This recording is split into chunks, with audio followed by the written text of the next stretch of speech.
Shalom, everyone. So good to see all of you. Many moons ago, when I was but a young lad attending Brookhaven Intermediate School, I came to school one day to find out about some gossip. Apparently, one of my classmates, a girl named Romina, she had apparently acquired a magical item. Now, this was the news. In fourth grade that day, I heard about it in homeroom, heard about it in science class. It was the talk of the town. Apparently, Romina, I knew her because she always carried a bunch of glitter pins. She had recently come into the possession of an object that they said could tell the future. Dun, dun, dun. I know. Now, I must admit, 9-year-old Jonathan was skeptical of this news. After all, Romina was known to be a bit of an eccentric in fourth grade, even though her glitter pins, I'm telling you, were the infamous at our school. But listen to this. My friend Kyle Burrow told me that only the day before, Romina had, in fact, predicted that we would have tacos for lunch that day. And guess what we ended up having for lunch? I mean, never mind the fact that we always had tacos for lunch on Tuesday. That's why they call it Taco Tuesday. But I digress. Anyway, I figured I really needed to get in on getting my fortune told. I mean, who knows what could happen? So, we arranged a meeting. My people talked to her people. It was arranged that I would meet Romina at the swing set at recess, and she would give me a reading after consulting with her magical device. I was also told in this preliminary meeting, in no uncertain terms, that there would be a fee for this transaction, and it would be 25 cents. I did not have 25 cents at the time. 25 cents to a 9-year-old Jonathan was a lot of money. So this is true. I sold my Mrs. Baird's fruit pie to Jeremy Gonzalez at lunch, who said during the purchase that he was only participating in this negotiation because he, quote, wanted to see Jonathan spend a quarter on something really stupid. And friends, I never disappoint. So after lunch, we all just beelined for the swings. Myself, Kyle Burrow, Jeremy Gonzalez, and there she was, Romina Palacios, in all of her glory, holding the device between her hands. And friends, what happened next will blow your mind. I gave her my quarter, and she opened her hands and revealed the object that would predict my future. It was made out of paper. It was covered in heart stickers, and she had written the names of various colors on it with a red marker. And then, with exact precision, she inserted her pointer fingers and thumbs into the device, and it began to move.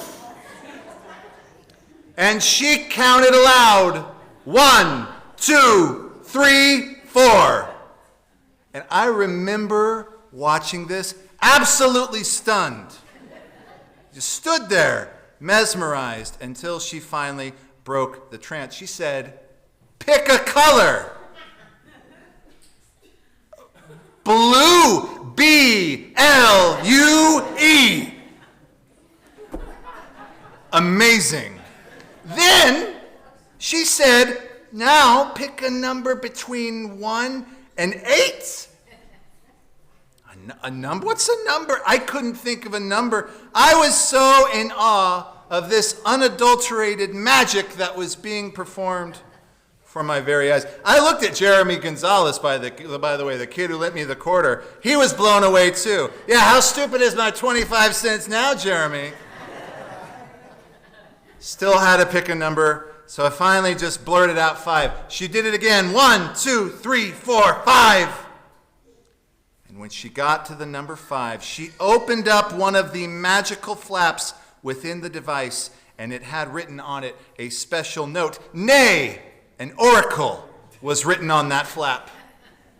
And she read it aloud, and this is what it said.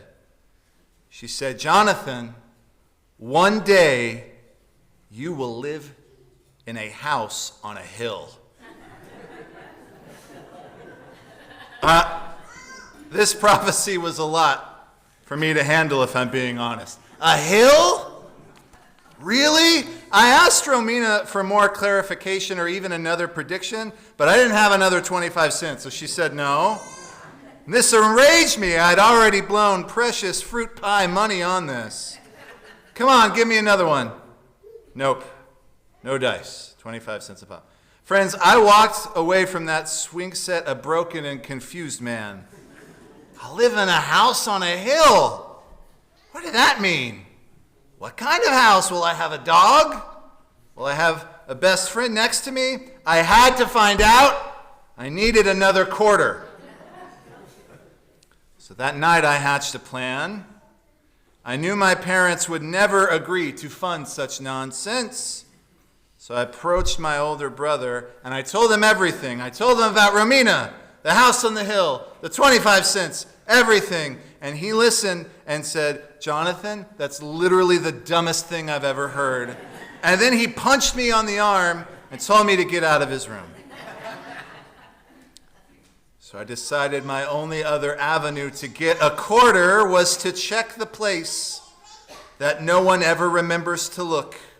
The deep space, the forbidden zone, also known as underneath the couch cushions. And guess what? The moment I pulled that bad boy off, I found George Washington's face looking right back at me. Payment confirmed, baby. It was now ready. And that night I could barely sleep. I tossed and turned. I couldn't wait to hear what new fortunes would befall me the next day at the swing set. So the next day came. I woke up. I guzzled breakfast. I ran to school, waded through classes, guzzled lunch, ran to the swing set, and there she was again. Romina and the device. Here we go one more time. And this time I was totally cool, by the way, because I knew the routine. I flicked her a quarter, said, all right, let's go, honey. Let's get this fortune told. And this time I'm picking red, by the way. Yeah, go ahead, R-E-D. I know the drill. Okay, then, let's number time. Let's go with 3. 1, 2, 3. And she opened up the flap. And do you know what she said? Do you know what Romina told me? Well, I'll tell you in a moment, because this is a sermon after all. I've got to talk at least a little bit of Torah because we're in shul. Might as well, we're all here, right? This week's Parshat Shoftim, and it comes with some serious warnings. We're told, quote, don't imitate the abhorrent practices of the other nations. Well, what does that mean? The Torah gives us some examples. In Devarim, in Deuteronomy, it says, don't pass your children through fire, which honestly seems like a pretty easy commandment to keep. Don't practice witchcraft. Most relevant for this sermon, no soothsaying or fortune telling. Now, when the Torah says soothsaying, we usually imagine a shady person in like a velvet tent waving incense, maybe with a crystal ball, dramatically telling us, I see a tall stranger in your future. But sometimes it's more than that. It's important to realize that the Torah isn't banning soothsaying just because it's un-Jewish. It's banning it because we already have a source of truth. And it's not paper-folded origami or the newest astrology app or tarot cards or fortune cookies. What we have is called emunah, faith. The Torah wants us to live with radical trust in God, not in trickery, not in horoscopes, not in Romina, even if she's got great glitter pens. Friends, I'll tell you what you already know. Hashem doesn't hand our fortunes to us all folded up in a little paper box. Life is messy. It's unpredictable. There's no guaranteed answer hiding under flap number 3. But that's kind of the point. We are not called to know the future, but rather to shape it through mitzvot, through kindness to others, and through deep faith in God. And if we rely on others to decide our destiny for us, we forego the opportunity to create it for ourselves. All right, let's go back to the swing set on that day in 4th grade. I remember it like it was yesterday. Romina opened the flap on her magic device, and she looked me straight in the eye and said, "Jonathan, one day you will become a famous actress and marry a guy named Chad." I paused in disbelief. Marry a guy named Chad? I was not pleased with this answer. I said, "That thing is broken," I protested. "There's no way it could be right. I don't even like guys named Chad." Romina then explained to me that this device was actually created at a girls' sleepover the weekend prior. Apparently, the audience at the sleepover really wanted to end up with a guy like Chad, so that's how that prophecy got included. And it was at that point that 9-year-old me realized that the only reality that this stupid paper fortune teller actually predicted was that she would not refund my 25 cents. But look, I suppose 25 cents is a small price to pay because, hey, I just made a whole sermon out of this nonsense that happened over 30 years ago. Friends, in conclusion, I hate to break it to you, but lo and behold, Romina's prophecy did not come to pass for me, unfortunately. I never became a famous actress. I unfortunately did not marry a guy named Chad. But I think I still turned out okay. I also don't really live on a hill, but I digress. Through this process, I learned some bits of advice, or dare I say, I learned 2 very important things. And number 1 is only God knows the future. And number 2, if you need a quarter, there's always one waiting for you in your couch cushion. Shabbat shalom.